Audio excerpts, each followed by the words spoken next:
Assalamualaikum warahmatullahi wabarakatuh. Perkenalkan, nama saya Alia Gita Prameswara dengan NRP 22300156 dan kode praktikan SN09. Di sini saya akan menjelaskan mengenai apa itu simulasi sistem sebagai salah satu syarat memenuhi tugas besar pendahuluan dari praktikum simulasi sistem periode 2024-2025. Oke, yang pertama saya akan menjelaskan mengenai apa itu sistem, di mana sistem itu merupakan kumpulan elemen yang bekerja sama untuk mencapai tujuan yang diharapkan. Nah, sistem ini memiliki beberapa komponen, di mana yang pertama itu adalah elemen. Nah, elemen sendiri merupakan bagian dasar yang membentuk suatu sistem. Nah, setelah itu ada juga atribut, di mana atribut ini merupakan identitas dari elemen. Nah, setelah itu ada variabel. Variabel ini merupakan informasi yang menggambarkan karakteristik dari suatu sistem. Nah, setelah itu ada status, di mana status ini merupakan kumpulan variabel yang dibutuhkan untuk menggambarkan sistemnya. Nah, setelah itu ada juga entity, di mana entity ini merupakan suatu keadaan yang dapat merubah status si sistem. Nah, setelah itu ada activity, di mana activity ini merupakan durasi waktu, di mana durasi waktu sebuah kegiatan yang diketahui kapan kegiatan tersebut dimulai. Jadi si activity ini satuannya itu durasi waktu. Nah, adapun contoh sistem sederhana yang merupakan input, proses, dan output. Nah, di mana input dari sistem sederhana ini merupakan incoming entities. Nah, jadi ada entities yang datang. Nah, setelah itu diproses menggunakan sumber, aktivitas, dan juga kontrol di dalam prosesnya. Setelah itu masuk ke outputnya yang merupakan outgoing entities, di mana entities itu istilahnya pergi gitu dari si suatu keadaan gitu.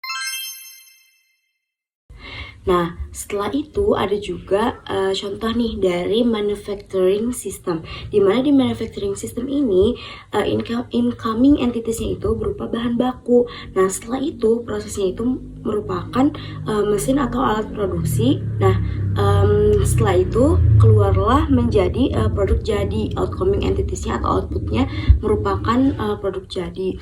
Nah, terus di si proses ini ada juga resource gitu ya, yang merupakan tenaga kerja dan juga energi gitu. Nah, setelah itu ada pun variabel-variabel dari si sistem-sistem ini. Nih, misalnya si incoming entities atau bahan baku ini variabelnya harga, kuantitas, biaya, dan lain-lain. Nah, setelah itu di proses itu ada tenaga kerja dan energi.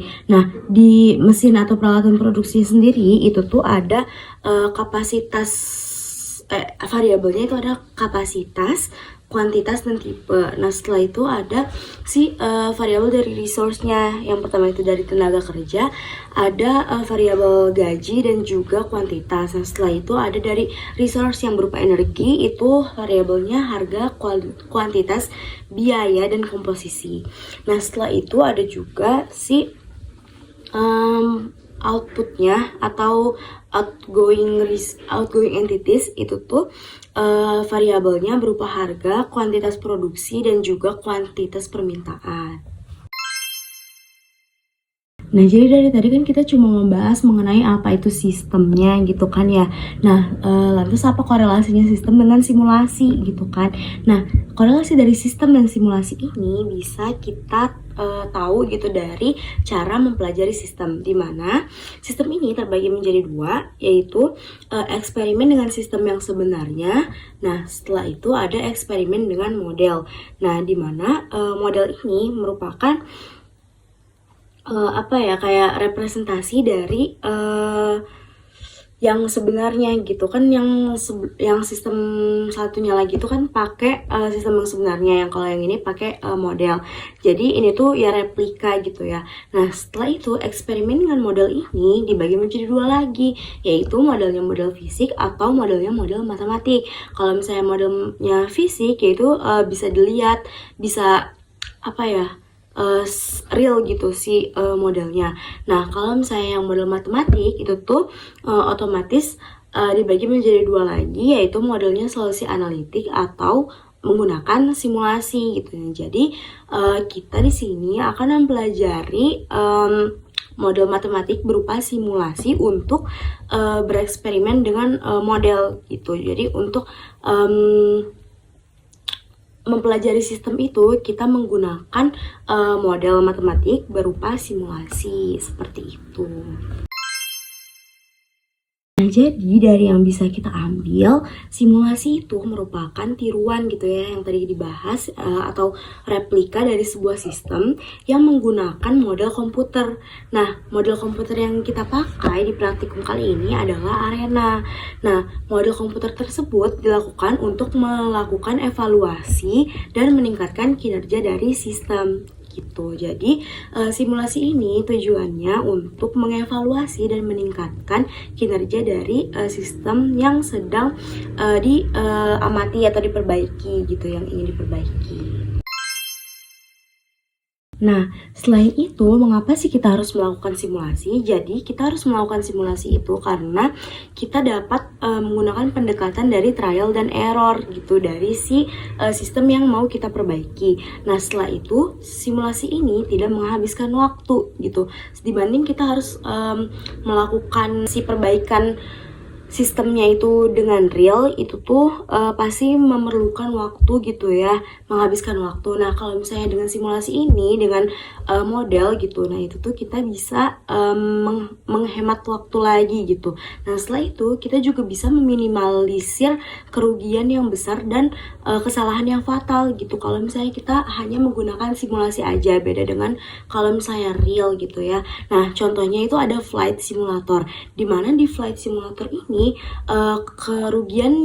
kerugian dan kesalahannya juga bisa diminimalisir gitu kan. Kalau misalnya langsung real gitu praktek, nah itu tuh bisa memakan waktu, terus juga bisa juga menimbulkan kerugian dan juga kesalahan yang fatal.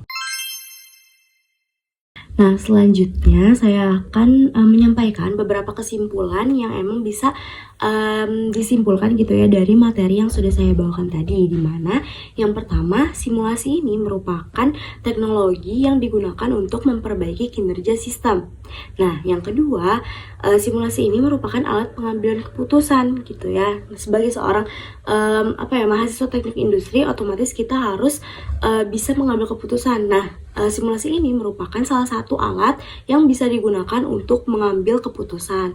Nah, selanjutnya yang terakhir, simulasi ini bisa menghasilkan keputusan rancangan yang baik gitu, karena kan simulasi ini menggunakan model yang modelnya itu harus merepresentasikan model yang nyatanya gitu, yang secara realnya gitu.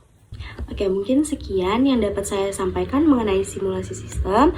Kurang lebihnya mohon maaf. Wassalamualaikum warahmatullahi wabarakatuh.